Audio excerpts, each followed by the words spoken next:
Now, there is one final and perhaps somewhat distinct point that I want to make about these tragic suicides.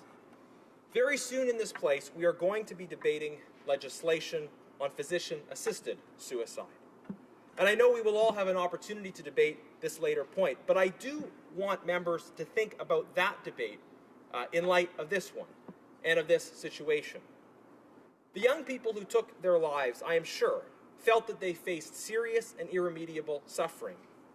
Indeed, anyone who commits suicide likely feels themselves to be experiencing serious and irremediable suffering.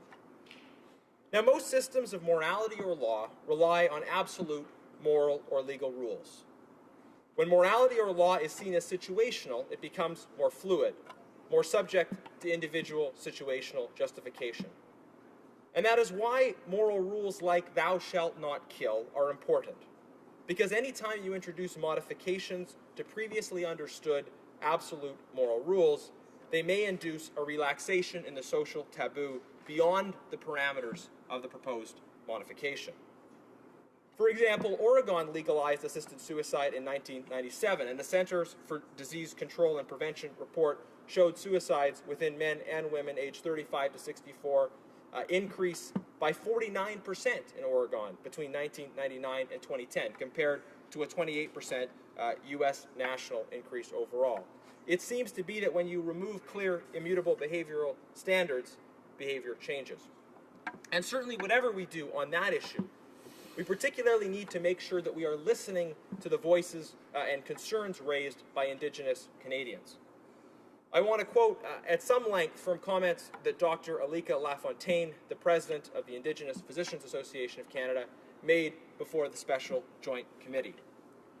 He said, "In reviewing these hearings, I feel obliged to identify the absence of the major national Indigenous organizations. I believe that there has not been meaningful consultation with Indigenous peoples, although meaningful mainstream Canadian consultations have been carried out by many other organizations that have presented here. You are well aware of the widening health disparities among Indigenous peoples and the rest of Canada. When considering the overrepresentation of Indigenous peoples in nearly every category who may qualify and pursue medically assisted dying, it should be strongly considered that you may be ignoring the largest proportional demographic that is eligible to pursue this service. I hope the apparent absence of Indigenous consultation is remedied prior to any final decision regarding Indigenous patients and medically assisted dying."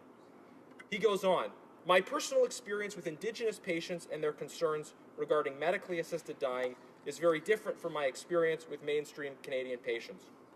One reason is that medically assisted dying has existed in our communities for more than a century. When residential schools expose children to nutritional deprivation and medical experimentation, that was medically assisted dying.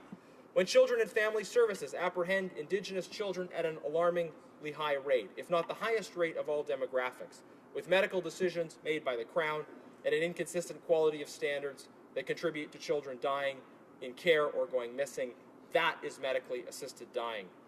When trauma of residential schools is perpetuated intergenerationally, and we do nothing to stem the tide of abuse, addiction, and suicide that overwhelm our Indigenous communities through insufficient mental health intervention, except in crisis, that is medically assisted dying.